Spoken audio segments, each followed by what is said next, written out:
Testing, testing, 1, 2, 3. Testing, testing, 1, 2, 3.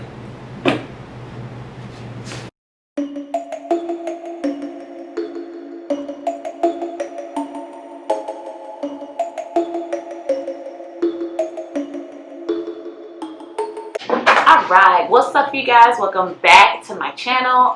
If you hear some noise in the background, that is my air conditioning unit. I'm in my basement, so I'm talking kind of loud. So today, I'm going to go into our most beloved childhood show, Conspiracies, and I'm going to rate them from 1 to 10, 1 being the least likely conspiracy, to 10 like that makes a whole lot of sense. If you're new here, welcome. You are joining me on my journey of actually being a good YouTuber and posting consistently, so you've come in at the right time. So go ahead and hit that subscribe button so you don't miss anything from me, and hit the bell button so you can get notified of every time I post a video, which I post every Sunday at 3 p.m. Eastern Standard ATL Georgia time. Let's go right ahead and jump right into the video because I hate when people talk for a long time, and there it is. So, conspiracy number 1. Do y'all guys remember the show Drake and Josh? Drake and Josh is actually 2 shows and they're connected into one. So Drake and Josh is where it starts, and iCarly is where the conspiracy ends. Drake and Josh is about 2 brothers whose parents get married. They end up being stepbrothers. They have a baby sister named Meg. And it just kind of tracks all the funny antics that they do. And then iCarly, not Meg, but the baby sister from the show, gets her own show called iCarly. She's named Carly on the show. And that show's about how she is like a famous, like, almost YouTuber, basically. So, the conspiracy starts with Crazy Steve from Drake and Josh. If you remember watching Drake and Josh, there was this guy who worked at the movie theater. His name was Crazy Steve. Crazy Steve used to do all kinds of crazy stuff. Crazy Steve probably needed medicine. So, Crazy Steve, the theory is that Crazy Steve was so obsessed with Drake and Josh's baby sister that he kills Drake and Josh, and he moves to Seattle, which is where iCarly is. Moves to Seattle, changes his identity, changes Meg's identity to Carly, and they basically live in Seattle. And he does all the same like crazy stuff that he was doing in Drake and Josh. So that theory, I don't know, it kind of makes sense. I think they're saying that the last episode should have went like Meg's father comes to save her, and they finally send Crazy Steve to the asylum in the last episode of iCarly. For that conspiracy, I think that is very interesting. I think that I could totally see that. Like, I could totally see that. So, I would have to give that conspiracy 9 out of 10, just because that is quite believable if you've seen the show. Like, Crazy Steve was crazy. That makes a whole lot of sense. Conspiracy number 2. So the second conspiracy is about the beloved show, one of my favorite shows, Ed, and Eddy. If you have not seen it, it used to come on Cartoon Network. It is about these 3 guy friends who like do all these weird things to try to make money off all the other kids in the cul-de-sac. And they just do crazy stuff on the show. Like, the show is just straight up stupid, but I loved it growing up. Like, I love Ed, and Eddy. So the conspiracy behind Ed, and Eddy is that they are not alive. Basically, all the kids in the cul-de-sac are dead, and the cul-de-sac is really purgatory. It doesn't go into details. I saw a couple little theories there saying that there was some type of like nuclear explosion and all the kids died. It's always something about explosions or toxins or poisons or something when it comes to this little story with Ed, and Eddy. This theory comes from not seeing any adults in the show at all. There are never any adults, not even like, you know how Charlie Brown even has like the like Ed, and Eddy does not even have that. Like, they have no adults. The kids are kind of like running free, and so they say that it's purgatory because the kids are able to run free, and then they're tortured by the demonic Canker sisters, which is like 3 sisters who love Ed, and Eddy, and they like to like kiss them and torture them and stuff. So for that one, I'll give that one maybe like a 6, 5.5, 6 out of 10, just because there's not really too many details to support that theory other than there's no adults, so I can't, you know, I can't rank it high like I want to because it's an awesome theory. I just want somebody to put a little more effort behind the theory, if that's not too much to ask. Alright, so the next theory is SpongeBob. SpongeBob is my favorite show. Eddy and Eddy is one of my favorites, but SpongeBob is like my favorite show. I still watch that to this day. I don't know if y'all know this, but I'm an adult cartoon watcher. Like, I love watching cartoons. It can be anime, it can be stuff that I grew up with. Like, I'm an avid cartoon watcher because I like a break from reality. So SpongeBob is one of my favorites, and basically the conspiracy theory behind SpongeBob is that SpongeBob is based off the 7 deadly sins. If you don't know what the 7 deadly sins are, I'm going to explain it a little bit with each character, but go Google it. It should be common knowledge at this point. So basically, every character represents one of the 7 deadly sins. So I'm going to look at my notes real quick to make sure that I get it right. Okay, so the first one is Patrick. He represents sloth because he is so lazy. He doesn't do anything. He actually won an award for not doing anything. Squidward is constantly trying to sabotage Mr. Krabs and SpongeBob's fun. So he represents wrath because he's always angry, always has a vendetta, always just not happy. So he represents wrath. Mr. Krabs, of course, y'all probably already know, Mr. Krabs is greed because that's all he talks about is money, thinks about is money, and he's very cheap with his money. He is definitely a good representation for greed because he sold SpongeBob's soul for like 42 cents on one episode. So, accurate representation for Mr. Krabs. Plankton, who is a little green guy, he is obsessed with Mr. Krabs' success with his business that he tries to steal the secret formula all the time. So he represents envy. He's very envious of Mr. Krabs. He's not understanding why he can't be like Mr. Krabs and make money because his food is just as good. But we all know that that's a lie because if you watch SpongeBob, you know he makes his stuff with chum and that's not good or whatever. So anyways, he represents envy.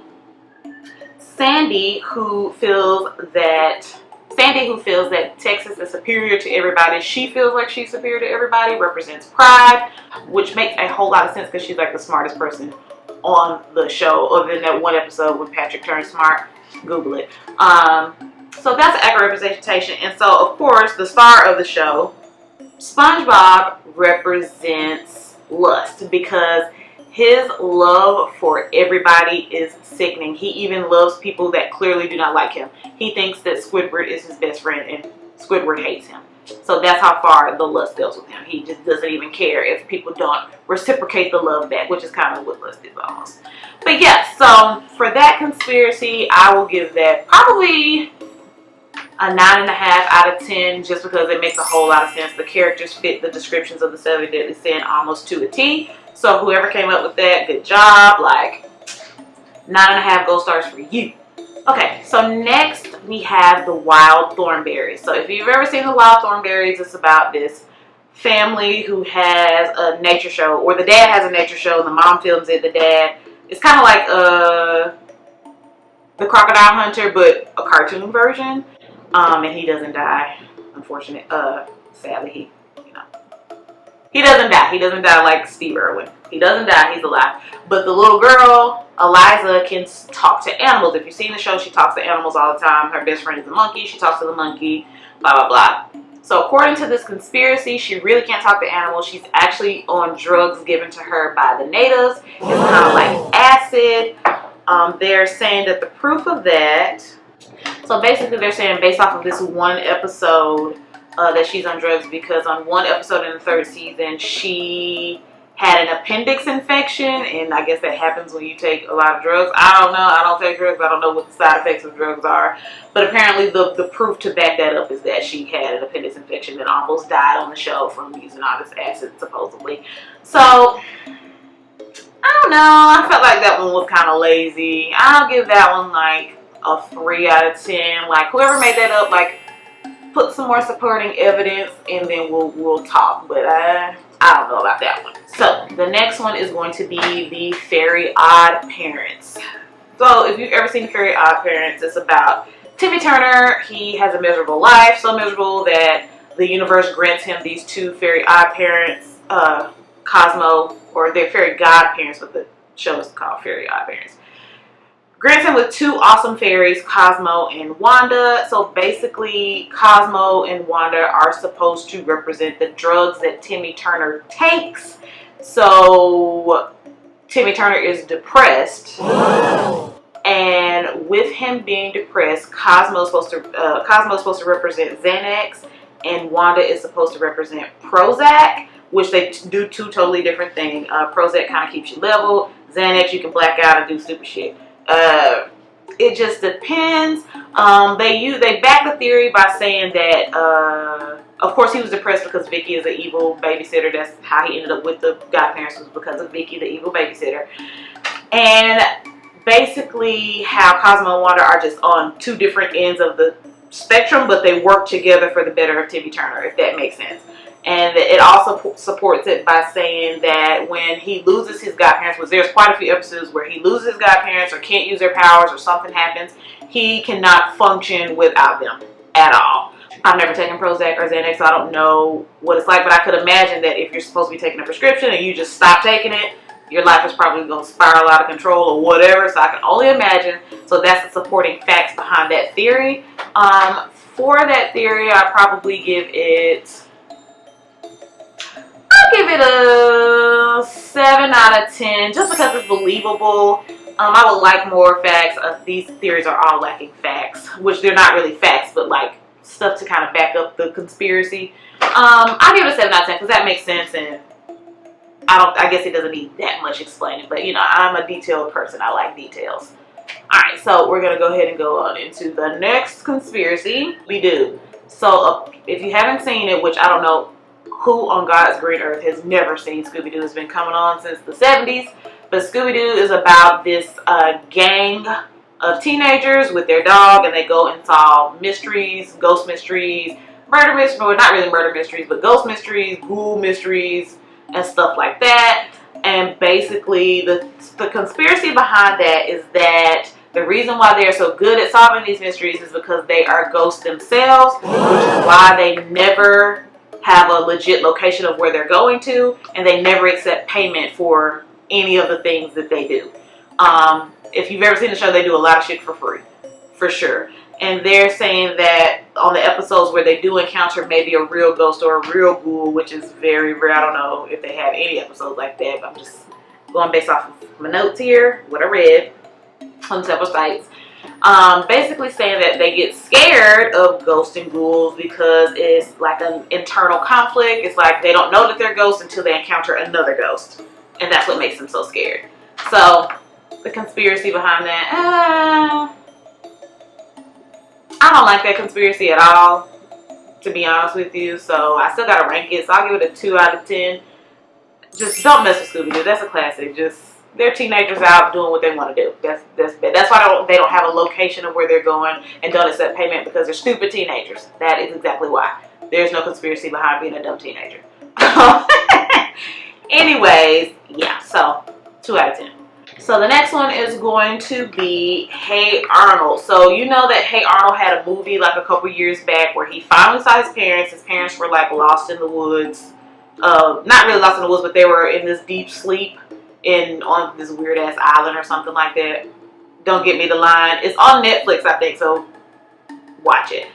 So if you don't know Hey Arnold is about this boy who lives in New York with his grandparents, and it's about him and how he navigates through life with his friends, blah, blah, blah. So the conspiracy is that, which the movie kind of does debunks the conspiracy almost, but they're still trying to keep the conspiracy going. But the conspiracy is that his grandparents are actually his parents, and that is why his head is so oddly shaped, because they were so old when they had him.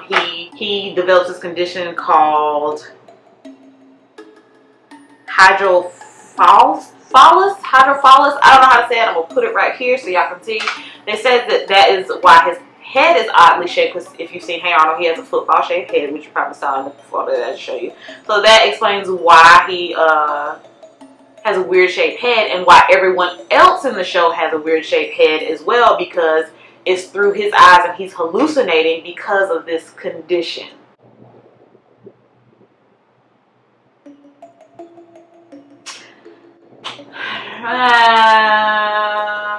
Creative. I don't know. There's a a lot of conspiracies behind Hey Arnold. The other conspiracy is that Helga Pataki is the crazy one and everybody in the show is dead. It's a lot of dead characters behind these conspiracies. So that's another one. I don't know. It's quite a few Hey Arnold ones. That's not my favorite one. I'll probably give that one a 1 out of 10. It's just, they had a whole movie about his real parents, so clearly his grandparents can't be his parents when his real parents were found on that island. So 1 out of 10.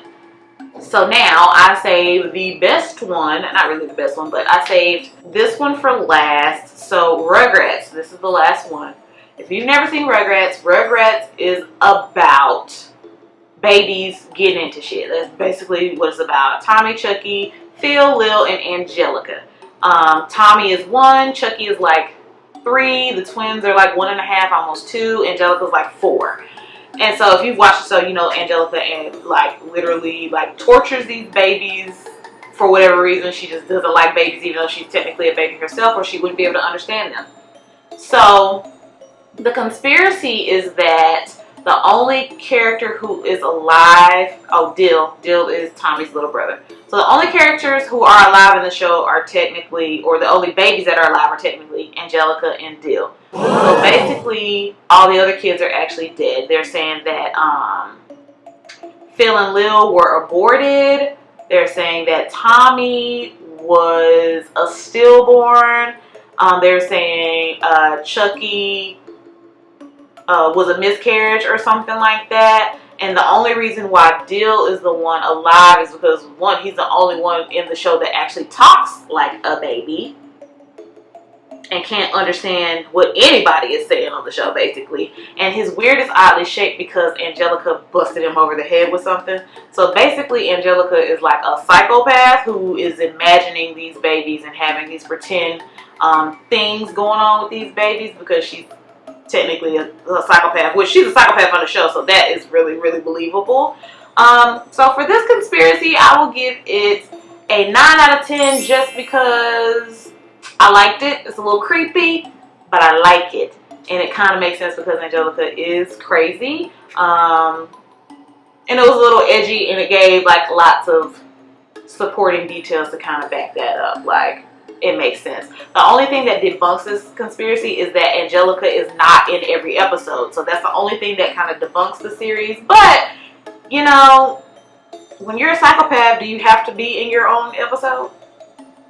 Probably not. Like, the episode can go on because your mind is, you're a psychopath. I don't know how the minds of psychopaths work, but yeah. I give that one a 9 out of 10. I kind of like that one. Actually, I give that one a 10 out of 10 because I really like that one. It's my favorite for last. So, if you enjoy this, go ahead and give this video a thumbs up. And if you have any conspiracy theories that you heard about some of your favorite shows growing up, like, because there's a lot of them out there, even about kid shows like Blue's Clues and Max and Ruby, like, even the baby shows, they have conspiracies behind those. So, if you have a conspiracy that you know of, or if you've heard the ones that I've talked about, you can comment below if you've heard it and details that I might not have shared, you can share them. Or other ones that I did not mention here, you can put those in the comments. Like I said, I hope you guys enjoyed this video. I will see you guys next time in the next video.